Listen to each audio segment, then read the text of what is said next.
బహు సమూహంతోనూ ఎరికో నుండి బయలుదేరి వచ్చిచుండగా తిబయి కుమారుడు బర్తిమయ్యను గుడ్డి భిక్షకుడు త్రోవ ప్రక్కను కూర్చుండెను.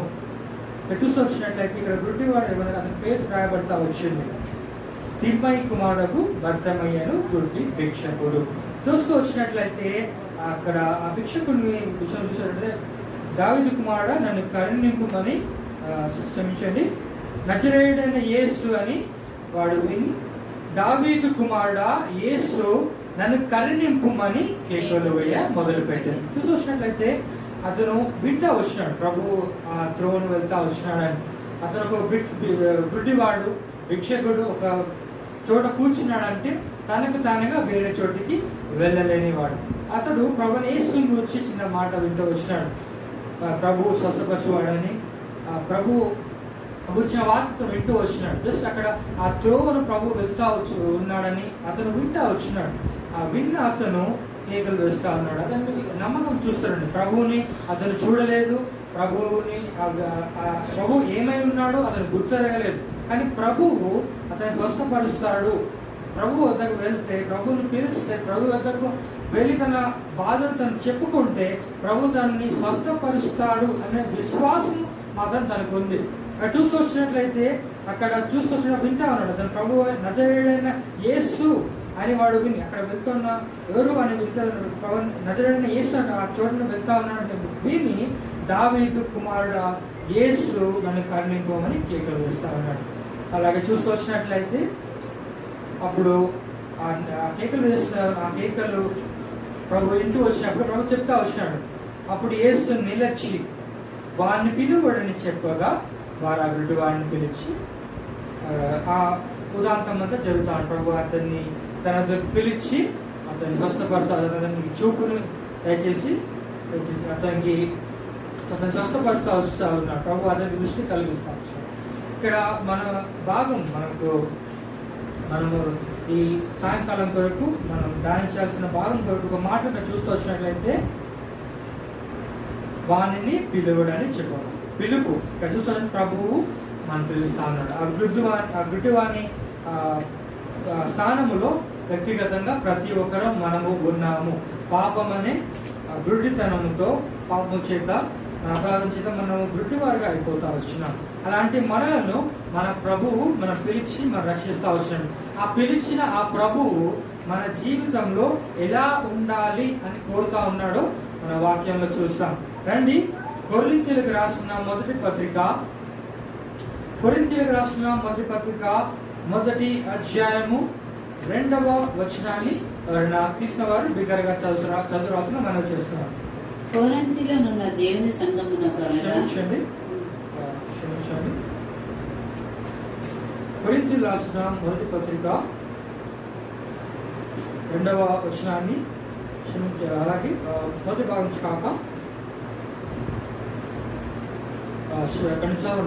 మన ప్రభువుని యేసుక్రీస్తున్నాము మనకును ప్రభుగా ఉన్న మన ప్రభు అయిన యేసుక్రీస్తున్న ప్రతి స్థలంలో ప్రార్థించే వారికి అందరికీ శుభమని చెప్పారు. మొదటి నుంచి క్షమించండి. దేవుని చిత్తమైన యేసుక్రీస్తు యొక్క అపోస్తలుడుగా నుండుటకు పిలువబడిన పౌలును సహోదరుడైన సోస్తెనేసును కొరింథీలో ఉన్న దేవుని సంఘమును కనుగా క్రీస్తు యేసునందు పరిశుద్ధపరచబడిన వారే మరి పరిశుద్ధంగా ఉండుటకు పిలువబడిన వారికి మనకును చూస్తూ వచ్చినట్లయితే క్రీస్తు యేసునందు పరిశుద్ధపరచబడిన వారై చూస్తూ వచ్చినట్లయితే మన జీవితంలో మనం పాపం చేత ఉన్నప్పుడు ప్రభు మనం పరిశుద్ధపరుస్తూ వచ్చాడు. క్రీస్తు యేసునందు పరిశుద్ధపరచబడిన వారమైన మనము ఎలా ఉండాలని రాసినట్లయితే ప్రభు మనల్ని పరిశుద్ధులుగా ఉండుటకు చూసి వచ్చినట్లయితే క్రీస్తు యేసు పరిశుద్ధపరచబడిన వారై పరిశుద్ధులుగా ఉండుటకు పిలువబడిన వారికి అనగా మనందరికీ ఇక్కడ చూసి వచ్చినట్లయితే ఈ పత్రిక సంఘానికి రాస్తా ఉన్నాడు పౌలు. అపోస్తలుడైన పౌలు కొరింథీ సంఘానికి రాస్తా ఉన్నాడు. సంఘం అనగా ఈ బిల్డింగ్ కాదు, లేదా ఈ వస్తువులు ఏం కాదు, మనం క్రీస్తు రక్తం మనందరం కూడా సంఘమై ఉన్నాం.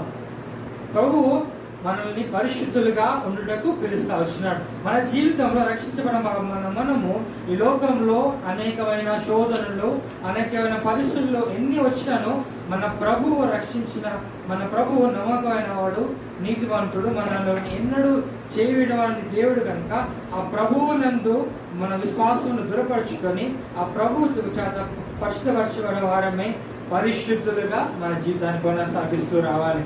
రండి, ఇర్మియా రాసిన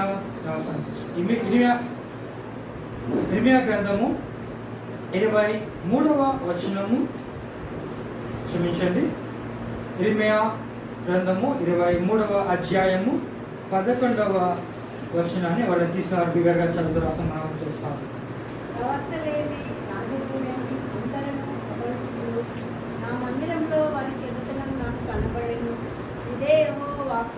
ఇక్కడ చూస్తూ వచ్చినట్లయితే ఇక్కడ ఎలాంటి భేదం లేదు. ప్రవక్తలునేమి, యాజకులునేమి అందరూ అపవిత్రులు. చూస్తూ వచ్చినట్లయితే ఇక్కడ ఎవరికి కూడా ఇక్కడ ఎలాంటి ఎక్సెప్షన్ ఇవ్వలేదు. ఎవరికి కూడా ఎలాంటి భేదం లేదు. ఇక్కడ ఎలాంటి భేదం లేదు.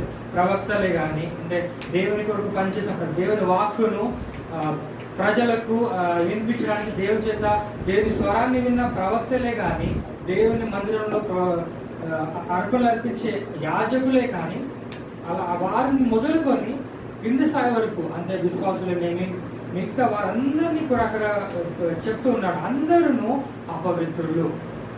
అపవిత్రులైన మనందరినీ ప్రభు పరిశుద్ధులుగా ఉండుటకు పిలుస్తూ వచ్చాడు. మొట్టమొదటి అనుభవం ఏంటంటే, మన ప్రభు మనం పిలుస్తూ వచ్చిన పిలుపుకు కారణం ఏంటంటే, ఆ పిలుపులో మన ప్రభు మన పరిశుద్ధులుగా ఉండుటకు మన ప్రభు మనం పిలుస్తూ వచ్చినాడు. అలాగే హెబ్రీయులకు రాసిన పత్రిక 10వ అధ్యాయము 10వ వచనాన్ని మనం చదువుకుంటాం. అందరం కలిసి చదువుకుంటాం. హెబ్రీయులకు రాసిన పత్రిక 10వ అధ్యాయము 10వ వచనాన్ని అందరం కలిసి బిగరగా చదువుకుందాం. యేసు క్రీస్తు యొక్క శరీరము ఒక్కసారి అర్పించబడు చేత ఆ చిత్తమును బట్టి మనము పరిశుద్ధపరచబడి ఉన్నాము. చూస్తూ వచ్చినట్లయితే అదేదో మాట వలన మన ప్రభు, మన సృష్టికర్త అయిన దేవుడు ఈ లోకం అంతటిని నోటి మాట ద్వారా సృష్టిస్తూ వచ్చినాడు. కానీ మానవుని మాత్రం తన స్వదాస్తాల చేత తన పోలిక చొప్పున నిర్మిస్తూ వచ్చినాడు. ఆ దేవుడు మాట పలుగు రాజ్యంలోనే ఉండి పాపులైన మానవుడు ఒక పరిశుద్ధపరచబడిగా కానీ మాట చెప్పవచ్చు. కానీ మన ప్రభు మానవుడిని ఎంతో ప్రేమిస్తూ వచ్చినాడు. ఈ లోకంలో మానవుడు ఎంత అపవిత్రతో ఉన్నా, దేవునికి తన పాపం చేసి దేవుని ఎంత బాధ పెట్టినా కానీ ఆ ప్రభువు మానవుని పట్ల ప్రభు మన పట్ల ఉన్న ఆ ప్రేమ ఏ మాత్రం కూడా మారలేదు. ఆ ప్రేమ చేతనే ప్రభువు యేసు క్రీస్తు వారు మానవ రూపం ధరించి తన శరీరం ముందు ఒక్కసారి అర్పించబడుట చేత ఆ చిత్తమును బట్టి మనము పరిశుద్ధపరచబడి ఉన్నాం. ప్రభువు యేసు క్రీస్తు వారు వాళ్ళకు రాజుని ఈ లోకంలోకి వచ్చి ఆ శిలువలో చేసిన ఆ బలియాగం చేత మనము పరిశుద్ధపరచబడిన వారమే ఉన్నాం. అందుకే మనము పరిశుద్ధులుగా జీవించాలి. అలాగే రెండవ అనుభవంగా రండి, పేతురు రాసిన మొదటి పత్రిక 2వ అధ్యాయము 9వ వచనాన్ని చదువుకుంటాం. పేతురు రాసిన మొదటి పత్రిక 2వ అధ్యాయము 9వ వచనం.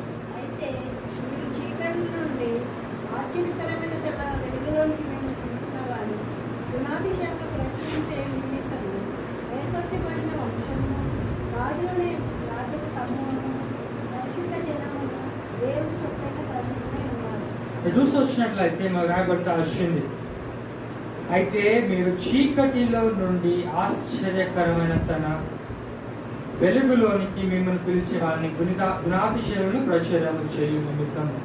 చూసి వచ్చినట్లయితే ఇక్కడ రాయబడుతుంది, స్పష్టంగా రాయబడతాము. చీకటిలో ఉన్న మన బ్రతుకులను ప్రభువైన యేసుక్రీస్తు వారి ద్వారా ఆశ్చర్యకరమైన తన వెలుగులోనికి మనం పిలుస్తా వచ్చినాడు.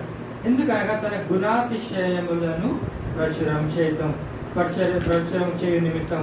మన జీవితంలో మనం పరిశుద్ధపరచబడిన మనము మన జీవితంలో ప్రభుని ప్రతి ఆదివారం దేవుని మందిరంలోకి వచ్చి ప్రభుని ఆరాధించి ప్రభు బలలో పాల్పొంది అలా సామాన్యంగా జీవించడమే కాక ఉంటాం మనం. కానీ ప్రభు చెప్తా ఉన్నాడు అక్కడ తన గుణాతిశయం పరిశీలించ నిమిత్తం మనం పిలుస్తా వచ్చినాడు. అనగా ప్రభు అయిన యేసుక్రీస్తు వారి యొక్క సువార్తను ప్రకటించడం మనం పిలుస్తా వచ్చినాడు. మనం ఎలాగే చీకటి బ్రతుకుల నుండి వెలుగులో వచ్చినామో మన అనుభవాన్ని, మన వ్యక్తిగతమైన అనుభవాన్ని మన స్నేహితులతో కానీ బంధుమిత్రులతో మనం పనిచేసే స్థలాలు ఇక్కడ మనకి ఎక్కడైతే మనకు అనుకూలం ఉంటుందో ఇక్కడ ఉన్నా కానీ మనము మన ప్రభువు మన జీవితాల్లో చేసిన కార్యమును మనము సువార్త ద్వారా, మన సాక్ష్యము ద్వారా వారికి మనము ప్రచురం చేయ బదులమై ఉన్నాం. మొదటిగా మనము పరిశుద్ధులుగా జీవించాలి. మన జీవితంలో చీకటి ఆశ్చర్యకరమైన వెలుగులోకి తేబడిన మనము ప్రభువైన యేసుక్రీస్తు మన జీవితం చేసిన కార్యం బట్టి స్వార్థను మనం ప్రకటిస్తూ రావాలి. అలాగే మూడో అనుభవంగా ఇంకో అనుభవాన్ని చూసుకొని మనం ముగించుకుంటాం. గలతీయులకు రాసిన పత్రిక 5వ అధ్యాయము 13వ వచనాన్ని చదువుకుంటాం. సహోదరులారా, మీరు స్వతంత్రులుగా ఉండుటకు పిలువబడితిరి. అయితే ఒక మాట, ఆ స్వాతంత్ర్యమును శరీర క్రియలకు హేతు చేసుకొనక ప్రేమ కలిగిన వారై ఒకరికొకడు దాసులై ఉండుడి. చూసుకొచ్చినట్లయితే ప్రభువైన యేసుక్రీస్తు వారు మనల్ని మన పాపముల చేత మన పాపముల చేత మనం బంధింపబడతా వచ్చినాం. మన పాపముల నుండి ప్రభువైన యేసుక్రీస్తు వారు తన రక్తం చేత మనం పవిత్రపరిచి ఆ పాపం అనే బంధంలో స్వాతంత్రము లేక వాక్యం రాయబడతా వచ్చింది. పాపము చేయవాడు పాపమునకు దాసుడు. దాసుడు అనగా దాసునికి స్వాతంత్రం అనేది ఉండదు. తన ఇష్టానుసారం తనకు నచ్చింది తినడము కానీ ఎక్కడికి వెళ్ళడం కానీ అతనికి ఎలాంటి కూడా తన ఇష్టము చేసుకోవడానికి ఉండదు. తన యజమాని ఎలా చెబితే అలా చేయాలని ఉంటుంది. మన పాత నిబంధనలు చూసుకొచ్చినట్లే అనేక మంది అబ్రహాం దగ్గర ఎంతో మంది దాసులు ఉన్నారని, అలాగే చాలా మంది దగ్గర దాసులుగా చూస్తూ వచ్చినాం. అలాగే ఐగుప్తు దేశంలో ఇశ్రాయేలు ప్రజలు దాసులుగా ఉంటా వచ్చినారని మనము చూస్తూ వచ్చాం. మన రాయబడతా వచ్చింది. ఆ దాసులకు వెట్టి చాకరీ ఉంటుంది, వాళ్ళకి జీతం ఉండదు, వెట్టి చాకరీ చేస్తూ రావాలి. అలాంటి మన జీవితం, మనం పాపములకు దాసులమై ఉన్నాం. అలాంటి మనలను ప్రభువైన యేసుక్రీస్తు వారు తన రక్తము చేత తన ప్రభువైన యేసుక్రీస్తు వారిని విమోచించి స్వతంత్రులుగా మనం చేస్తూ వచ్చాం. మన పాపం నుంచి విడిపించి ప్రభువైన యేసుక్రీస్తు వారు మనలను స్వతంత్రులుగా చేస్తూ వచ్చాడు. అలా పాపము నుండి మనం స్వతంత్రులుగా చేయబడిన మనం చేస్తూ వచ్చినట్లు మనము ఏం చేయాలంటే మన శరీర క్రియలను హేతు చేసుకోవద్దని చెప్తా ఉన్నాడు. శరీర క్రియలను అనగా శరీర క్రియలు ఎన్నో ఉంటాయి, ఎన్నో రాయబడతా వచ్చినాయి. మనము వ్యక్తిగతంగా ఎరిగిన వారమే. శరీర క్రియలు అనగా మన కోపమును కానీ, మన జీవితంలో మన సహోదరుల విషయమే కానీ, మన సంఘంలో కానీ, మన జీవితంలో మన వ్యక్తిగత కుటుంబ జీవితాల్లో కానీ మనము శరీర క్రియలను హేతువు చేసుకోవడానికి అనగా ఈ లోక సంబంధమైన కార్యాలను హేతువు చేసుకోవడానికి ఆత్మ సంబంధమైన విషయాలు మన జీవితంలో కలిగిన వారై ఉండాలి. అలా కలిగిన వారై ఉండి ప్రేమ కలిగిన వారై ఒకరికొకడు దాసులయ్యుండు. దాసులయ్యుండి అనగా మనం ఇక్కడే చూస్తూ వచ్చినాము. మనం పాపులకు దాసులై ఉన్న మనల్ని స్వతంత్రంగా చేస్తూ వచ్చినాడు. మళ్ళీ ఇక్కడ చెప్తా ఉన్నాడు ప్రేమ కలిగి ఒకరికొకరు దాసులైండు అని చెప్తాను. నాకు ప్రశ్న రావచ్చు, ఏంటి మళ్ళీ దాసులై ఉన్నా అంటాడంటే ఇక్కడ చెప్పబడుతున్న మాట ఏంటంటే ప్రేమ కలిగి ఒకరికొకడు దాసులైండు. దాసులైండడం అనగా ఒకరికొకడు తగ్గించుకుంటూ రావాలి. తగ్గించుకుంటున్నగా ఒకరికొకడు అనగా యోగ్యులుగా ఎంచుకుంటూ రావాలి. మనం అనుకుంటా ఉంటాం ఒకవేళ మనకు ఒక స్కిల్ కలిగి ఉన్నట్లయితే ఒకవేళ మనకు ఒక ప్రభు మనకి ఇచ్చిన ఒక భాగ్యం అయి ఉండొచ్చు, పాట మనకు ఒక వరమై ఉండొచ్చు. అలాగే ప్రభు వాక్యాన్ని ఉపదేశించే వరమై ఉండొచ్చు, వాయించే అనుభవం ఉండొచ్చు, అలాగే దేవుని మందిరంలో పరిచయం చేసే విషయం ఉండొచ్చు. కానీ ప్రతి విషయంలో కూడా ప్రేమ కలిగిన వారమై మనము ఒకరినొకడు దాసులై ఉండాలి. అంటే ఒకరినొకడు ఒకరు తగ్గించుకుంటూ రావాలి. అనగా ఎగ్జాంపుల్ చూసుకొచ్చినట్లయితే మన సేవకుడు ఉదయన్న ఉన్నాడు.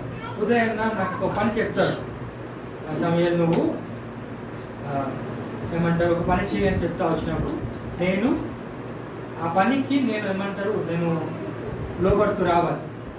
ఆ పని నాకు నేను పెద్దవాడిని, లేదా నేను రక్షించబడిన వాడిని, లేదా నేను పాటలు పాడుతా ఉన్నాను దేవుని మందిరంలో, లేదా నేను వాక్యం బోధిస్తా ఉన్నాను, నేను ఆ పని చేయను అని నేను చెప్పినట్లయితే దేవుని మాటను లేదా దేవుని ఆజ్ఞను అతిక్రమించిన వాడిని అవుతాను. ఎందుకంటే ప్రభు చదివిస్తా ఉన్నాడు, ప్రేమ కలిగి ఒకరినొకడు దాసులైన కనుక ఒకరి మాటను ఒకడు వింటూ రావాలి. అనగా ఒకరిని ఒకడు యోగ్యులుగా ఎంచుకుంటూ రావాలి. మన పెద్దవాళ్ళే కానీ మనకు పైన వారైన వారిని మనము వారి మాట వింటూ రావాలి, ఒకరికి యోగ్యులుగా ఎంచుకుంటూ రావాలి. ఆ విషయమై యోహాను సువార్తలో కూడా ఇంకో మాటను రాస్తా ఉన్నాడు. యోహాను సువార్త 8వ అధ్యాయం రండి. యోహాను సువార్త 8వ అధ్యాయము 34వ వచనంలో ఒక మాట రాస్తా ఉన్నాడు. ఒక్క నిమిషం. అందుకు యేసు పాపము చేయు ప్రతివాడును పాపమును దాచునని మీతో నిశ్చయంగా చెబుతున్నాను.